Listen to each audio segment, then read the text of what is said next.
For example, we sat on the floor in the living room and ate pizza.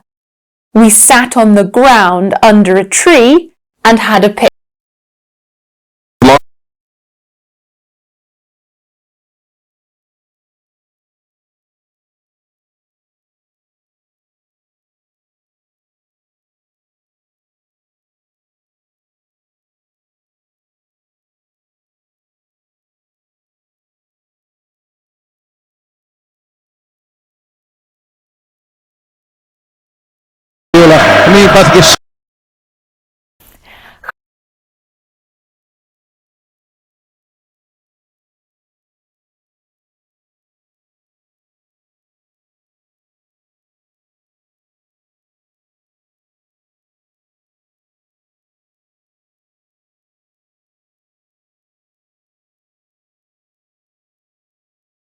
Hi, my name is Jay, and in this video, I'm going to give you 15 super important tips that will help you to get a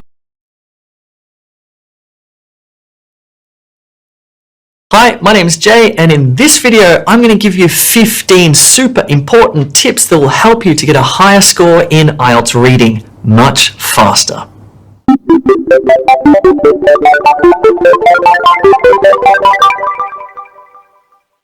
Now, there's a lot of terrible advice out there on YouTube, so I suggest that you stick with E2 for your IELTS prep from beginning to end. We've helped over 1.5 million students just like you get the scores they need with trustworthy quality materials. So click that subscribe button for more great videos. Alright, let's look at the first IELTS reading tip.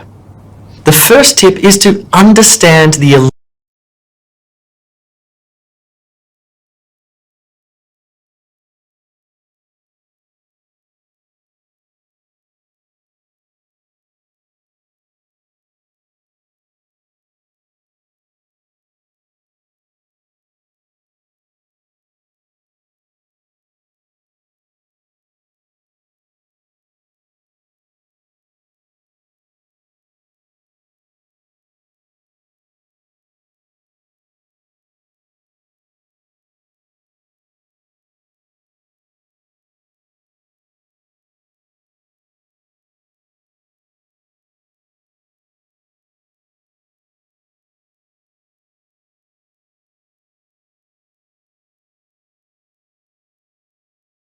and the 11 different question types.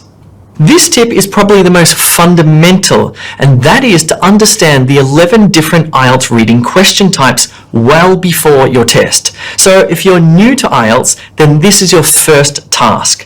Whether you're taking the computer-delivered test or the paper-based test, you need to understand how these various questions will look on the screen or on the paper, how they're laid out, their format. The last thing you want to do on test day is spend precious time trying to figure out how to actually answer the question, because some of them are bamboozling. Take, for example, the paper-based match features question type. Imagine you'd never seen this question before and it's test day. You would spend a lot of time figuring out how to answer this question rather than actually reading to find the answers. Again, become familiar with each and every question type prior to test day, so your attention and energy is spent on understanding the meaning of the words, not the question format itself. Have you signed up to E2 Test Prep yet? You should. It's a website that prepares people for IELTS. On the E2 website, you'll find video lessons that take you through all 11 reading question types and give you amazing tips on how to find the right answers. You can sign up to E2 by going to www.e2testprep.com or clicking the link in the description below. We've helped over 1.5 million people pass their English exams. Tip number 2 is that the questions follow the same order as the text, except for one of them. It's really important and kind of reassuring to understand that the questions follow the same order as the paragraphs. That is, the answer to question 1 will be located towards the top of the text, and the answer to question 2 will be located just below that in the text, and so on. Here's what I mean. Take these sentence completion questions, for example. Notice how the questions follow the order of the text. Also be mindful that some paragraphs won't contain any answers at all. Now, the only exception to this rule is with diagram labeling questions. With these questions, you'll have to backtrack in the text to find the specific paragraph that relates to the image of the diagram. In other words, diagram labeling questions don't come in the same order as the text, but it's pretty obvious as to where the answers are located. Tip number 3 is to speed read the text before starting on the questions. So what should you do when you first start the reading test? Personally, the first thing I do is get an idea of what the text is about. It can be kind of disconcerting looking at all of these words and not knowing what the text is about, especially if it's an abstract topic. I highly recommend doing a speed read of the text from beginning to end, spending about 1 or maybe 2 minutes max scanning your eyes across the text, picking up the main idea of each paragraph and also noticing keywords as you go. Speed reading is not careful reading. Speed reading is zipping through a text to get the idea of it. You'll be surprised how helpful this will be for your confidence. And when you do start answering the questions, you'll find that your mind has sort of subconsciously picked up a lot of keywords and phrases that will help you to navigate as you read. Speaking of navigating, tip number 4 is to use keywords in the question prompt to help locate the relevant section of the text. One of the keys to IELTS reading success is knowing how to identify keywords in a question prompt that you can then use to locate a specific part of the text to read more carefully. Take a look at this question prompt, for example. Because caribou hair is something, it retains heat and keeps warmer for longer. What would be the best keyword to use to search the text for the answer?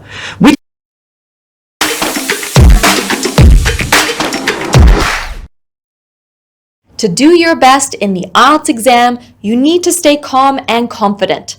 Stressing out before or during the IELTS exam can affect your performance and your score. Here are top tips to avoid anxiety. The key is to practice. Use practice materials like E2's courses to get familiar with every element of the exam before test day. Next, use some relaxation techniques like deep breathing. Also, use good time management so you stay on track and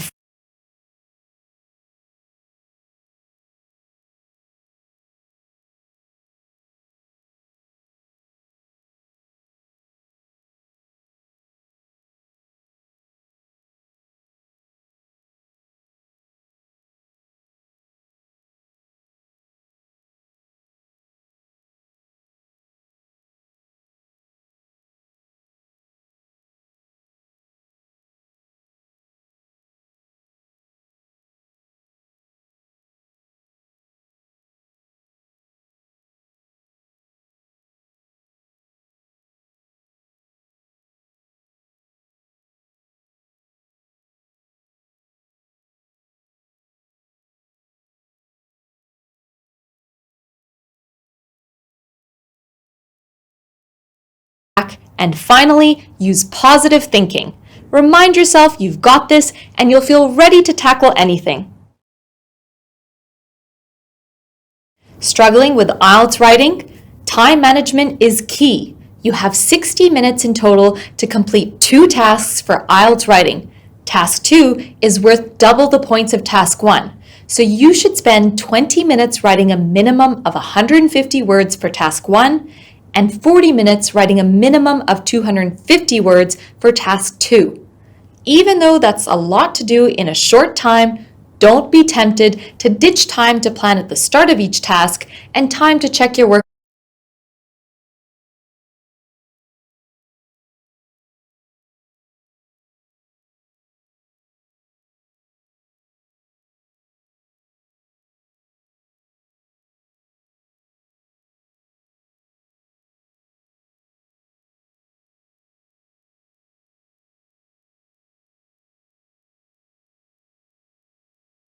Time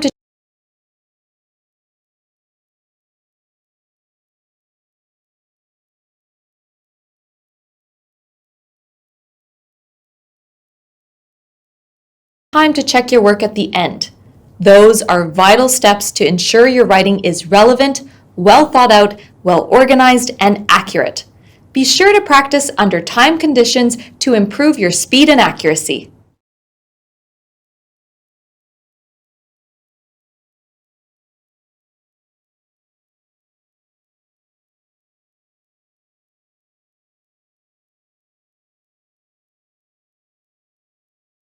Making frequent grammar mistakes can drastically lower your band score. So, before submitting your response,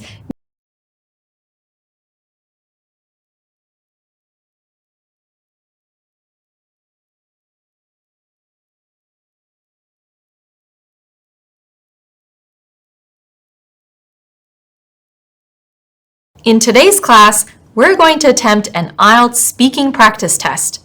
Are you ready? Let's jump straight into part 1 of the speaking test.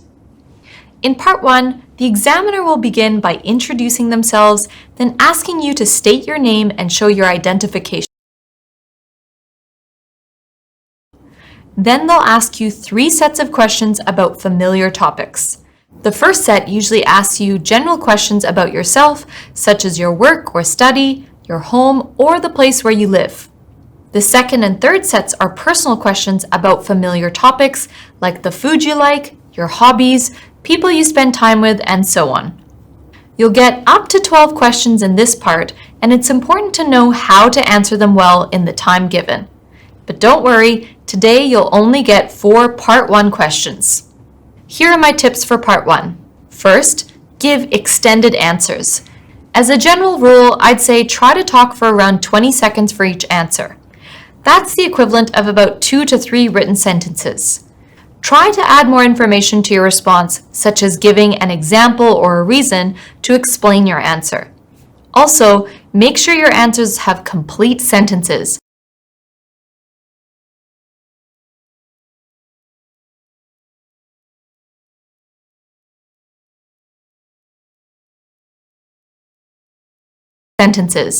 Don't just give single-word answers. Finally, there are no right or wrong answers to the questions, but what you say should answer the question. Now it's time for you to try part 1. I'm going to ask you 1 set of questions, and you'll have 20 seconds to answer each. And to get the most out of today's practice test, I recommend you record your answers so you can go back and check how you went. Okay, ready? Here we go. Let's talk about television. What kinds of television programs do you like watching?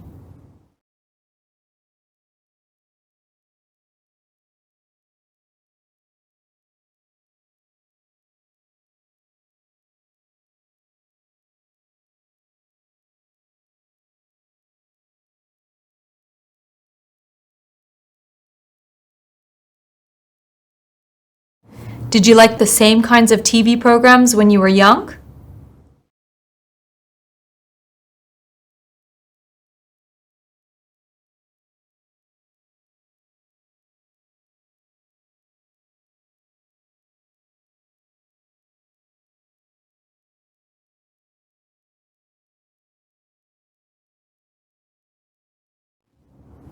What types of television programs are most popular in your country?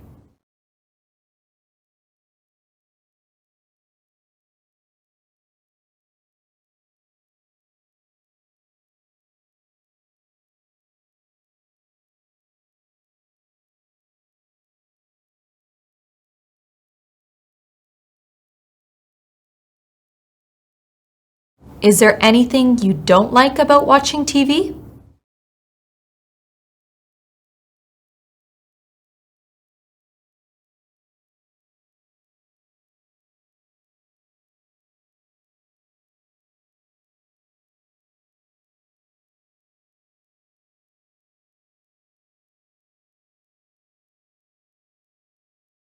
How did you go? The topic was quite straightforward. Remember that you're likely to be familiar with the topics in part 1, so you should be able to respond easily from your own personal experiences and knowledge. If you want to practice with test-like conditions, head to e2language.com, and included in a range of our premium IELTS test prep courses our speaking assessments and mock tests. Okay, let's see how I'd answer these questions. Notice how I will extend my answers by giving extra information. Also listen for some of the different words and grammar structures I use to show my range and skills. First question, what kinds of television programs do you like watching? I'm really into documentaries, especially ones about history or true crime.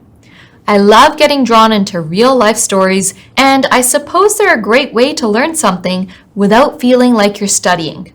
That said, sometimes I just want to switch off, so I'll watch a good comedy or a lighthearted series. Second question. Did you like the same kinds of TV programs when you were young?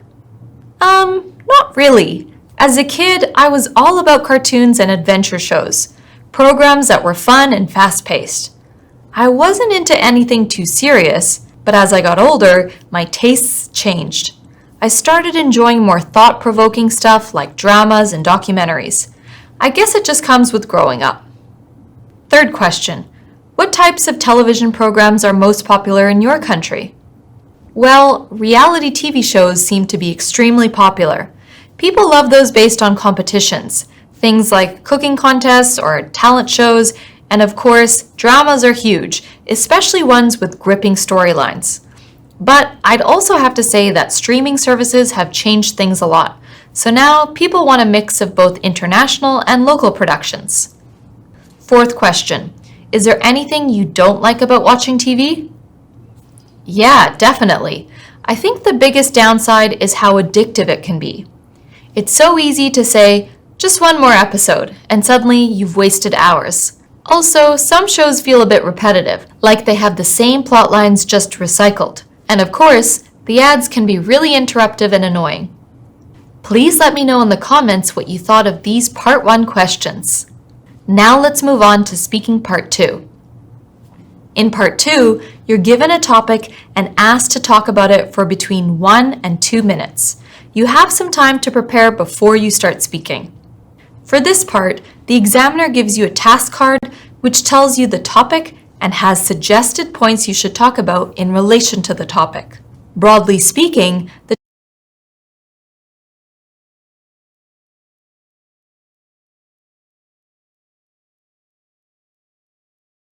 All right, let's kick off.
It also includes the main topic of this essay, public museum fees, but instead it's been paraphrased as funding from the public.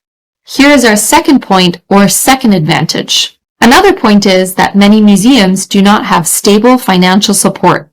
Another point is that introduces a new idea related to financial support, ensuring smooth transitions between arguments, which contributes to a high score in coherence and cohesion. This is an example of a cohesive device. Did you notice how every sentence in our body paragraph contributes to the overall main idea, the advantages of charging a museum fee? This means the message is easy to follow. Here's the next part. Let's read how I extended my second advantage. Those in the UK, for instance, faced funding cuts due to recent government policy changes. As a result, without admission fees, many institutions would struggle to survive. Here is our body paragraph 1, the advantages altogether.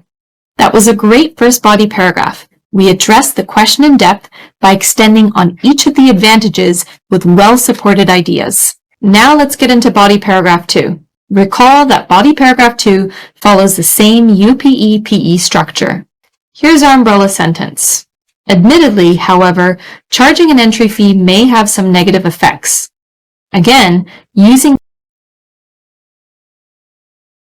Hi, my name's Natasha, and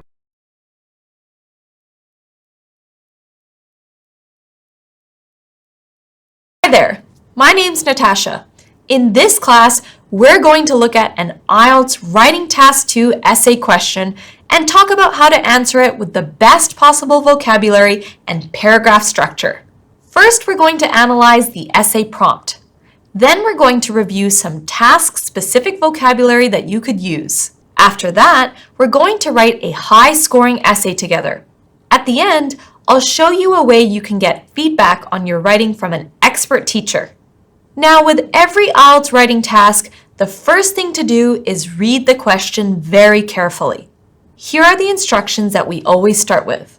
It says, you should spend about 40 minutes on this task. Write about the following topic. Then below, it says, give reasons, include examples, write at least 250 words. So let's see the unique essay topic. Here it is. Some governments spend a lot of money on exploring space. Some feel that this investment is justified, it's a good idea, or it's worth it, while others think that the money should be spent on public services like healthcare and education. Public services, which are things that benefit the citizens of that country or fulfill their basic needs. And our question, discuss both these views and give your opinion.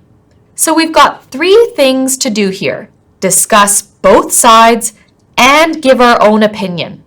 I won't go into too much detail about how to plan and structure this essay, but if you want extra help with that, check out e2testprep.com for videos, classes, and tutorials all about it. Now back to our space topic.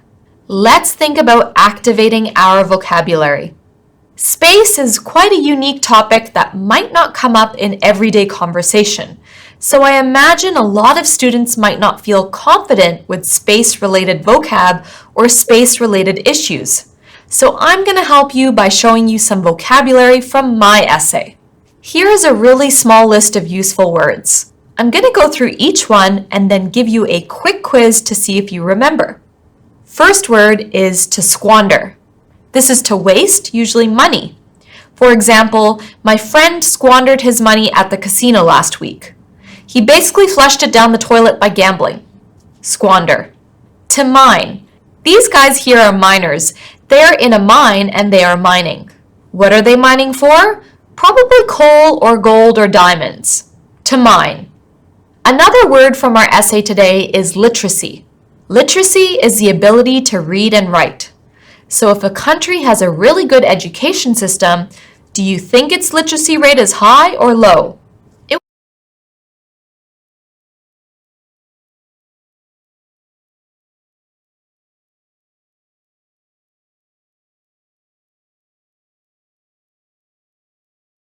Hey guys, Jay here from E2 Language. In this lesson we're going to look at IELTS Writing Task 2 and I'm going to show you a 3-step introduction that applies to every single IELTS Writing Task question that you will see. It's really simple, it's really good. Here we go. 3-step introduction.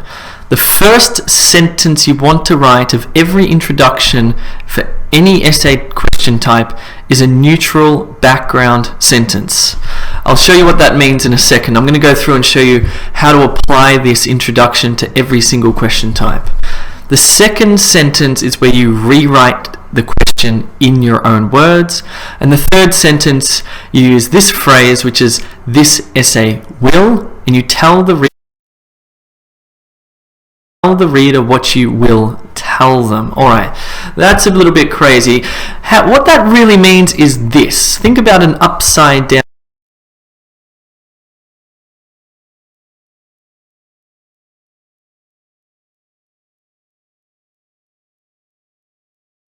down triangle. The first sentence of your introduction is the neutral background sentence. It's broad. It's broad. And what neutral means is that it does not have an opinion. No opinion. It's just a background sentence on the topic. The second sentence, you rewrite the question. You're getting closer now to the topic.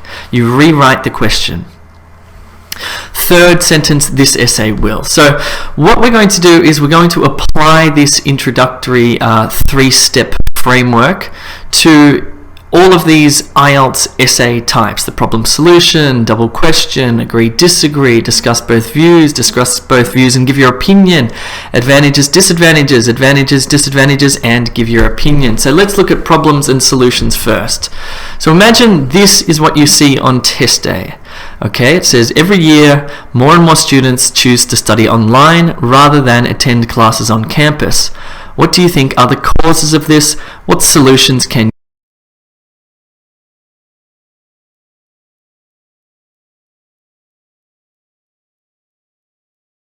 you suggest? So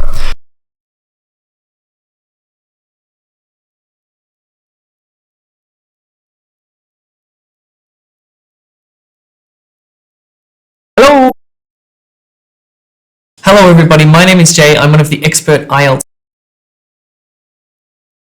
Today we're going to tackle an IELTS writing practice test. First, I'll give you some tips. Then, you'll write a response. And finally, I'll show you a high-scoring sample response. Let's jump straight into today's task, writing task 2. On the left, you can see the main instructions at the top. They say you should spend about 40 minutes on this part. Write at least 250 words. Then you have the essay prompt below that. The prompt will tell you what topic to write about and requires you to present an argument, express an opinion, or discuss the topic from multiple perspectives. Below the prompt is further instructions. These are always the same. They say, give reasons for your answer and include any relevant examples from your own knowledge or experience.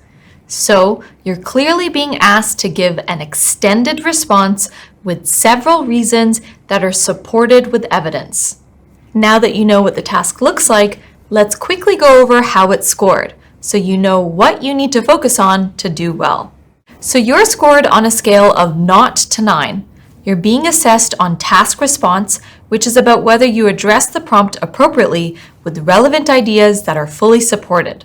You're also being assessed on coherence and cohesion, which is whether your ideas can be followed easily because you use a logical sequence of information with appropriate paragraphing. Then there's lexical resource, which covers your ability to use a wide range of vocabulary and correct spellings. And finally, grammatical range and accuracy, which looks at whether you can use a wide range of grammatical structures with appropriate punctuation. Each of these areas contributes to your overall band score. A strong essay balances all 4 criteria. To learn more about IELTS writing scores and how to get a high score, head to e2language.com for an E2 IELTS test prep course. Okay, here's the task again. This is what you'll be working on today. Let's get started by reading the prompt carefully. It says, the most important aim of technology should be to enhance human creativity. To what extent do you agree or disagree with this statement? This is quite a typical Task 2 question. You need to take a clear stance, either agree, disagree, or take a balanced approach. And you need to support your position with reasons, examples, and explanations. Here are my tips for doing well in IELTS writing.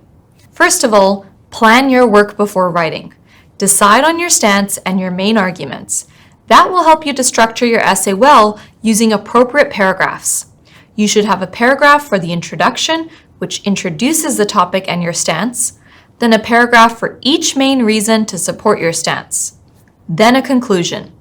You should use clear topic sentences for your body paragraphs that clearly let the reader know what the paragraph is about. And you should provide explanations and specific examples to support your reasons. Make sure you avoid repetition in your writing, and be sure to leave a moment at the end to check over your grammar and spelling to make sure everything is accurate. Ready to have a go? Remember, on test day, it takes about 40 minutes to complete this task. I'm now going to give you 10 seconds to pause the video before we look at a sample response. Ready? Start now.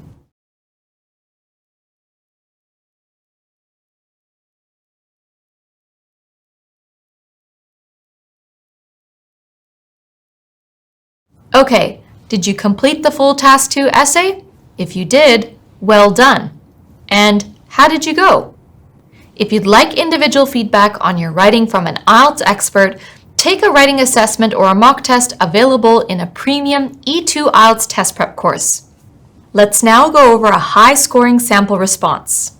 We'll look at it in more detail shortly, but for now, notice that there are 4 clear paragraphs: an introduction, 2 body paragraphs, and a conclusion. And you can see the word count is 282 words, so that's nicely over our 250 minimum, but without becoming too long and potentially wandering off topic or becoming repetitive. Let's look at the introduction. First, the topic of technology is introduced. Technology has transformed nearly every aspect of modern life, from healthcare to communication. Then the stance is clearly stated. While some argue that its most important purpose should be to enhance creativity, this view overlooks the fact that technology is fundamentally designed to solve problems and improve efficiency. Its primary value lies in advancing human well-being rather than serving as a tool for artistic expression. So this essay is clearly going to strongly disagree with the idea that the most important aim of technology should be to enhance human creativity. You may have chosen to agree with this idea, and that's okay too. As long as you can think of some compelling reasons and examples to support your stance, it doesn't matter which side you take.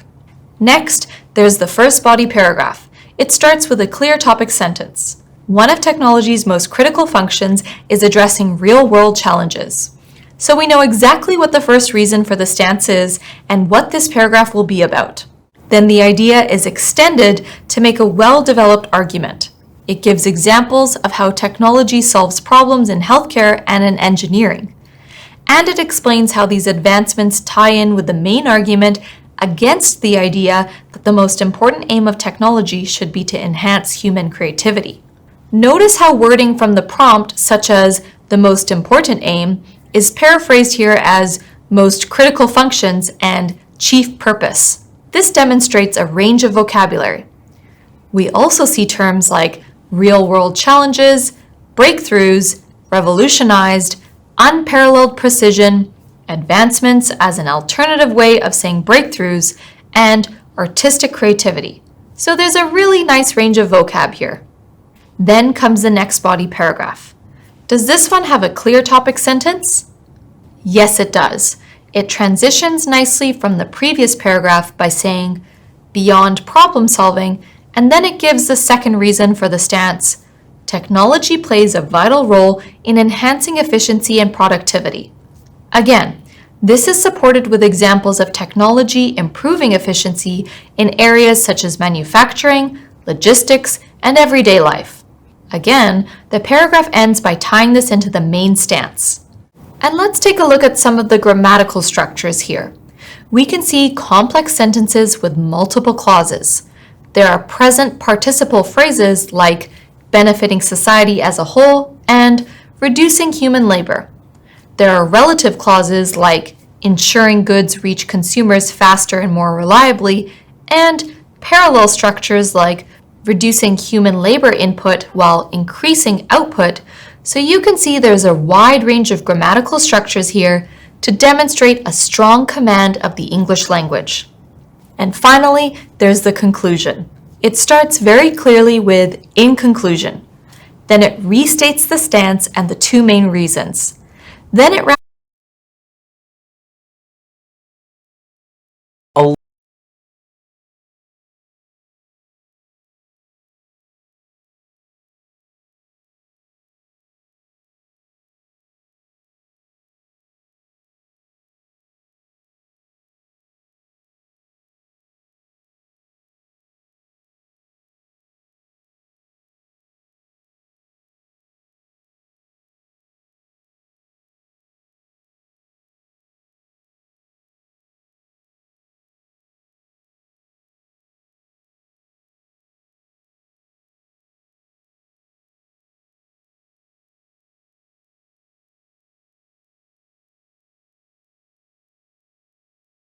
today I'm going to give you some of the most popular IELTS speaking topics in 2025.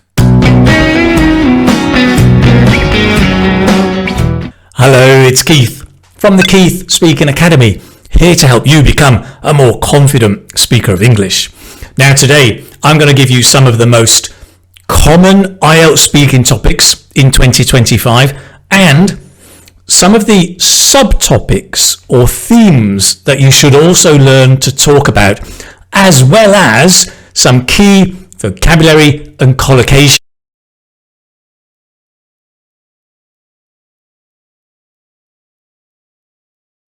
that will help you get ready to succeed in your IELTS speaking test. Ready? Let's begin. Okay, one of the most common topics is health and fitness.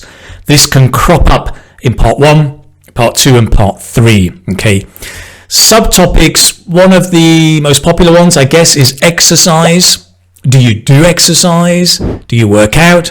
Where? How often? With whom? What do you do to stay in shape? So useful collocations here will be doing exercise, working out, as in to do some kind of physical exercise, like maybe running, jogging, swimming, lifting weights. Also,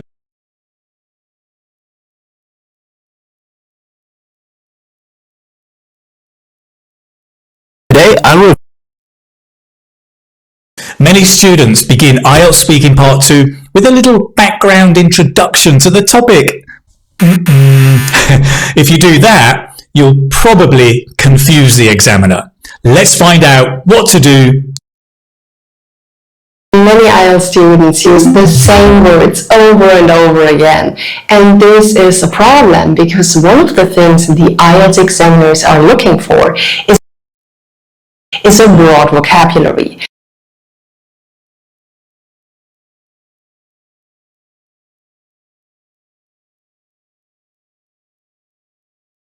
My work is easy because I use ClickUp. Here's how I keep track of all my tasks. I start by brain dumping everything I need to get done in a list view. Next, I set a priority and a due date to keep things on track. I create custom statuses to organize my progress exactly how I want it. I like to add the action items field so AI can show me the next steps. I add my teammates as watchers so they're in the loop. ClickUp makes work easy, from personal projects to running a multi-billion-dollar company. Click the link below to create your workspace for free.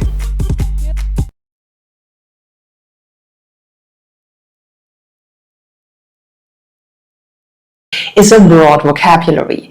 If you demonstrate that you have a wide range of vocabulary, your band score will go up.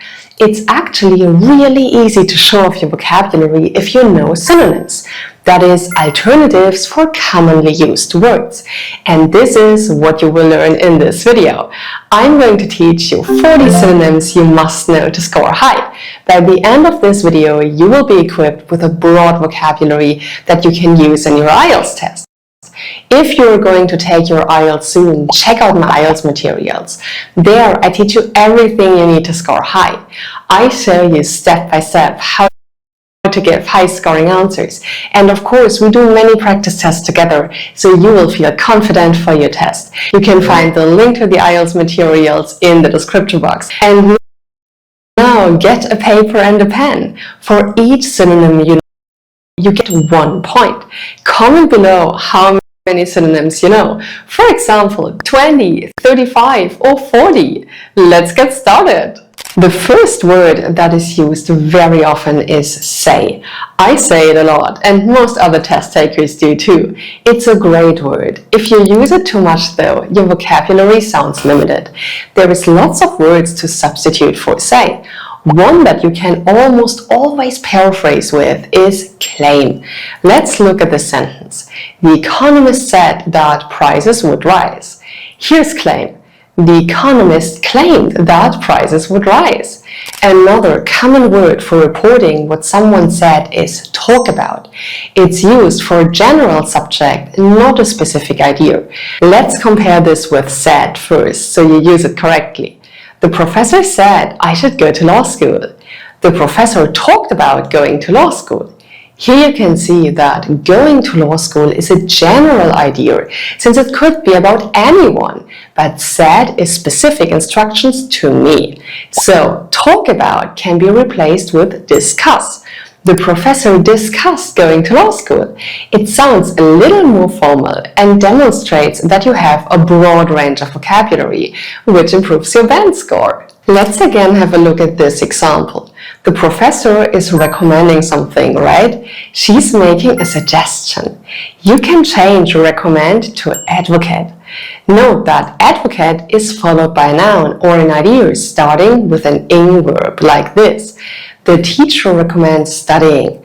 This changes to the teacher advocates studying. This word is very advanced. If you use it correctly, it will boost your score like this. While I'm talking about ways to say something, I should mention explain about.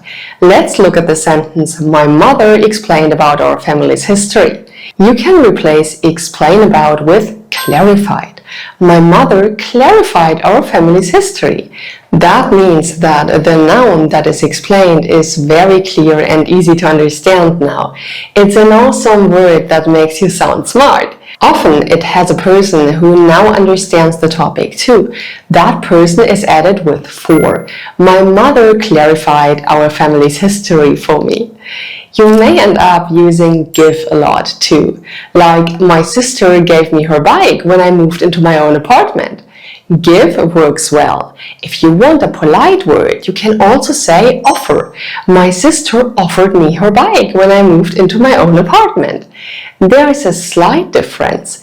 Give means you took the bike, but offer does not. It's implied that you did, unless you add more details. For example, my sister offered me her bike, but I already had one. That means she tried to give you the bike, but you said no. Offer is a polite way to say give and is a great word for paraphrasing to reduce repetition. The next word that is commonly used is ask. It's another word that has a great paraphrase, inquire. It's really easy to replace one word with the other. For example, tourists often ask about famous places in my town. This changes to tourists often inquire about famous places in my town. What an easy way to show off your vocabulary. Speaking of easy, this word can be paraphrased too. What word should you use? Simple is the same as easy. You can change what an easy way to show off your vocabulary to what a simple way to show off your vocabulary. I want to mention one other thing about IELTS writing though. If you go back and change a word, be sure that you change the words around it too. Note that an easy way doesn't become an simple way. You have to change the an to a. So be careful.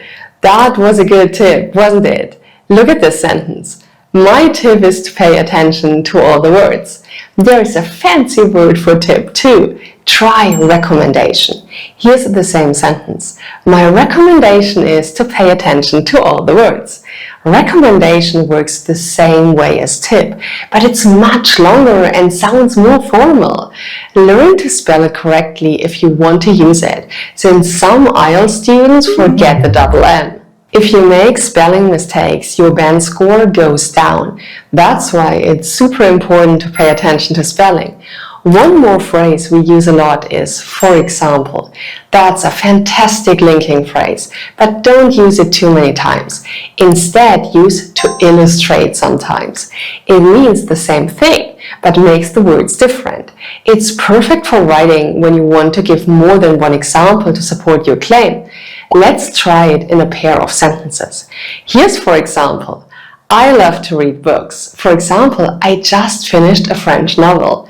Here's the new sentences. I love to read books. To illustrate, I just finished a French novel. Now, let's have a look at extra. Check out this sentence. Do you have an extra example to support your view? A longer way to say extra is additional. Try this sentence again with the new word. Do you have an additional example to support your view? This word is easy to remember because add means to put more on, and additional is more that is put on. On the IELTS, you give a lot of opinions. Many IELTS students say, I think, a lot of times. Try changing that with a great paraphrase. Presume. That means you think something is true, but aren't positive. Both these words are like, I guess. Check it out in a sentence. First, I think most people from my country travel a lot. Here's the new sentence. I presume most people from my country travel a lot. Using presume makes you stand out from the crowd and will help you improve your band score. Let's talk about think about. You need to pay attention because think can be used different ways. If you say think about, it means you are using your mind to look at a subject. Here's a good example. I'm thinking about moving to Australia. This is different than guess because you are now looking at different options before making a decision. Well, you can substitute consider for think about. Here's the sentence now. I'm considering moving to Australia. Consider using this word on your IELTS writing test. The next word is very common and you may use it a lot. I'm talking about maybe. There is a good paraphrase for maybe, so you can vary your vocabulary, and that word is possibly. Check out this sentence. Maybe the government will create a new policy. It works the same way with possibly. Possibly the government will create a new policy. Now comes a word that many people use frequently. People. Since you talk about hometowns a lot in the IELTS speaking section, you probably will talk about people in your hometown. People is a fine word, but if you want to include more words, try individuals. That refers to each one of the people together. Let's see how it works in a sentence. Many people in my town ride bicycles. That changes to many individuals in my town ride bicycles. This is an awesome word for IELTS writing too, since you may get a graph showing numbers of people or a discussion question involving your opinion related to people's actions and decisions. Here you can really show off your vocabulary by using individuals. While I'm talking about people, here's a specific group of people, your family. The IELTS speaking examiner might ask about who you live with or your family when you were growing up. Household refers to everyone who lives in the same house, so it usually refers to a family. Some people include their pets in their families and households too. For instance, my family includes my parents, brother, and grandmother. That becomes my household includes my parents, brother, and grandmother. Household is a bit more precise, so it's a great way to boost your score when you use it correctly. By the way, if you want more vocabulary videos, hit the like button and write yes in the comments. If you want something else, tell me your video wish in the comments so I know what you would like to see on this channel. Now, let's take a look at 25 more synonyms that help you get a band 9 on the IELTS. One more word about your household. That word is live. It's really common when we're talking about the places where you grew up or have a house now. Try changing it with reside. That is usually used when talking about a place where you live. For example, you could say, I live in a small apartment. But you can also show off your vocabulary by saying, I reside in a small apartment. Here's another great paraphrase for discussing where you live in IELTS speaking. You can also use this word in the writing section. Lots of people live in towns, so you say town a lot. Well, you can change that using community. That can refer to a smaller part of a town, but it also is a nice way of making your entire town sound like a friendly place. So here's a sentence. I live in a small town in the north of Maryland. The paraphrase is, I live in a small community in the north of Maryland. Doesn't that sound like a friendly place to live? Of course, some people live in cities rather than towns. You might also want to talk about cities if you have an IELTS writing topic related to transportation or the environment.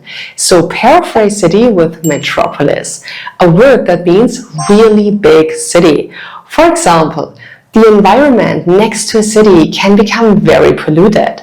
Show off your vocabulary by saying, the environment next to a metropolis can become very polluted. Please note that some people try to make metropolis plural in weird ways, like adding the letter I. Don't do it. The plural is just metropolises. If you want more vocabulary for speaking about hometowns, be sure to check out my video on that. In this video, you will learn 44 advanced words for talking about your hometown in IELTS speaking. You can find the link below. Now, I want to talk a bit about hobbies.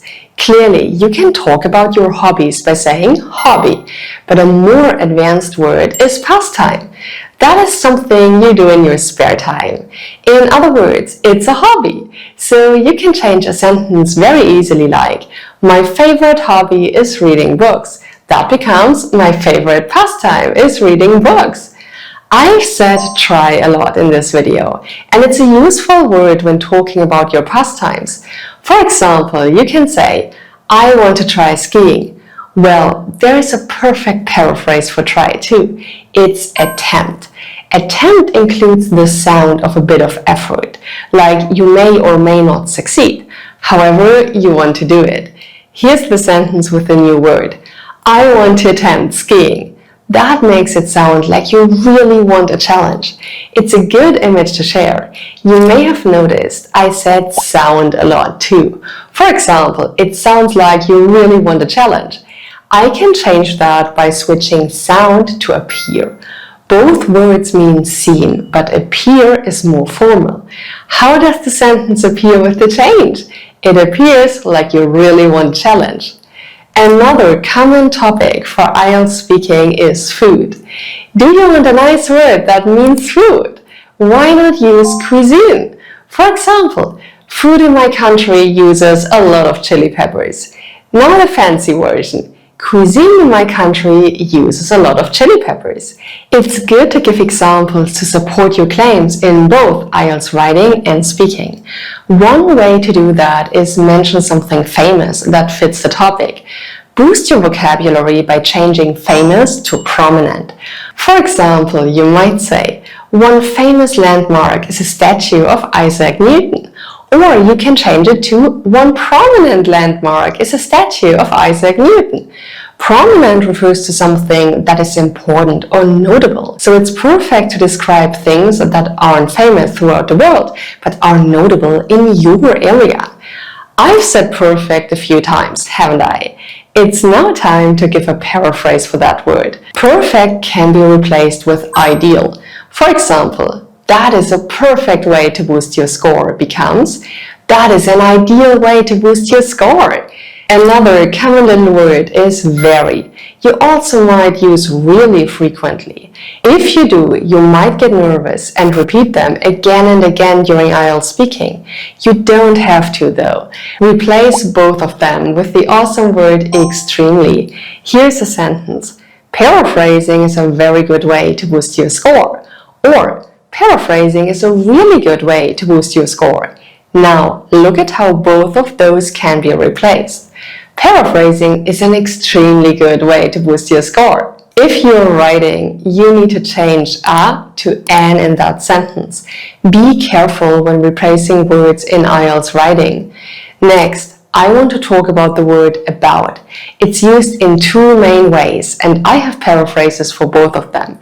The first is when you're talking about something that is not exact but close, like, I studied French for about 6 years. Really, it was 5 years and 8 months, but that's close enough, right?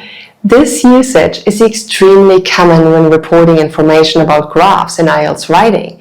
You might say, the percentage of sales increased to about 45 in 1998. An absolutely wonderful paraphrase is approximately.